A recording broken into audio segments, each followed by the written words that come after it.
Trước tiên chúng ta phải đánh cắp cái nhẫn 75.000 đô. Này, anh hút đi, hút hoài không tốt đâu. Mất. Tôi biết ai làm được việc này rồi.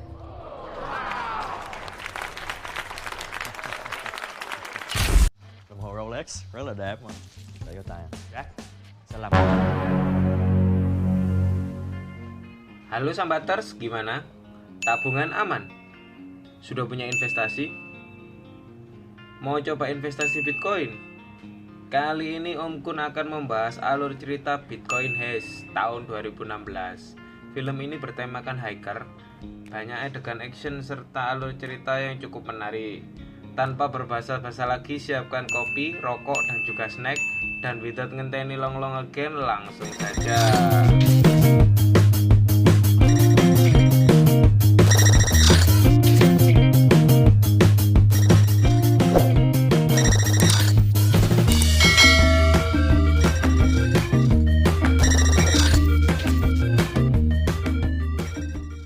Cerita diawali di sebuah lembaga permasyarakatan. Di sana ada dua orang yang sedang bermain dam-daman, yaitu Om Preman dan tokoh utama kita, Pak. Ini dia orangnya. Pak menjelaskan apa yang dimaksud dengan Bitcoin. Dia menjelaskan bahwa Bitcoin adalah uang digital yang bisa diperoleh dengan cara online dan membantu membiayai buku kas dari semua transaksi Bitcoin di dunia. Bitcoin itu ilegal karena mampu mentransfernya kemanapun di seluruh dunia tanpa menggunakan bank. Jadi Sambaters, kesimpulannya Bitcoin bisa digunakan untuk membiayai segala jenis transaksi tanpa menggunakan perantara bank, sehingga sangat mudah untuk melakukan pencucian uang. Lanjut, singkat cerita, Pak berhasil mengalahkan Om Preman dalam permainan dam-daman tersebut dengan mudah. Hình như mày là một kế toán tồi.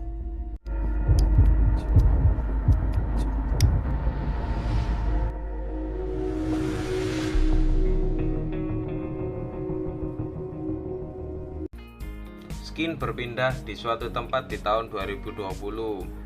Terlihat pasukan Interpol sedang bersiap melakukan penggerbekan terhadap transaksi Bitcoin yang didalangi oleh seseorang yang disebut dengan Ghost. Ini adalah Kiwai, salah satu pembunuh bayaran yang disewa Ghost. Dan ini adalah Pak, akuntan Ghost. Pak adalah tokoh utama yang diperkenalkan pada saat di lembaga permasyarakatan tadi. Kiwai pun merasa curiga dengan adanya CCTV sepanjang lorong hotel. Dia sudah mengira bahwa ini adalah sebuah jebakan. Dan dengan bermodalkan main PUBG berjam-jam, Kiwai pun berhasil lolos dari sana. Setelah keluar dari hotel, Kiwai dan Pak pun berpisah. Singkat cerita, ternyata handphone milik Kiwai yang digunakan untuk menyimpan Bitcoin tertembak. Dia pun pergi ke counter handphone untuk segera membackup handphone miliknya. Pemilik counter handphone itu bernama Bai. Ini dia orangnya. Di sana juga ada adiknya yang bernama V. Ini dia orangnya. Ketika HP-nya mau di backup, ternyata ditemukan ada saldo Bitcoin di HP tersebut. Melihat kesempatan itu, Bai pun mencuri Bitcoin tersebut. Setelah saldonya berubah menjadi 0, Pak mendapatkan notifikasi di smartwatch miliknya dan segera menelpon Kiwai. Akhirnya, Kiwai pun mengancam Via untuk menyuruh Bai segera mengembalikan saldo Bitcoin miliknya. Namun di luar dugaan terjadi baku tembak yang akhirnya membuat Bai sekarat. Polisi pun datang ke tempat itu dan Kiwai pun akhirnya tewas diberondong peluru oleh polisi.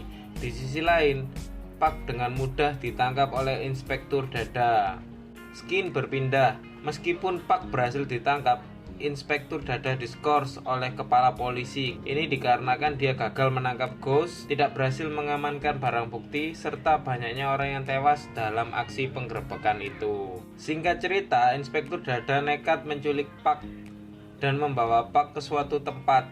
Dia menginterogasi Pak dan mengajak Pak untuk memberikan identitas asli Ghost. Pak menerima tawaran Inspektur Dada dengan jaminan keamanan dirinya. Pak menjelaskan bahwa atasannya Ghost bernama Thomas. Ini dia orangnya. Selanjutnya kita sebut saja Om Thomas. Om Thomas adalah orang Jerman Korea. Dia adalah seorang programmer.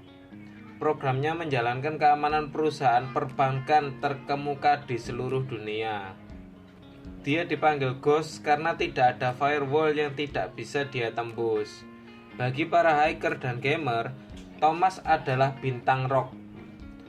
Om Thomas menerima uang dari mafia untuk memulai bisnis cimeranya ini. Sebagai gantinya, dia harus melakukan pencucian uang untuk mafia tersebut.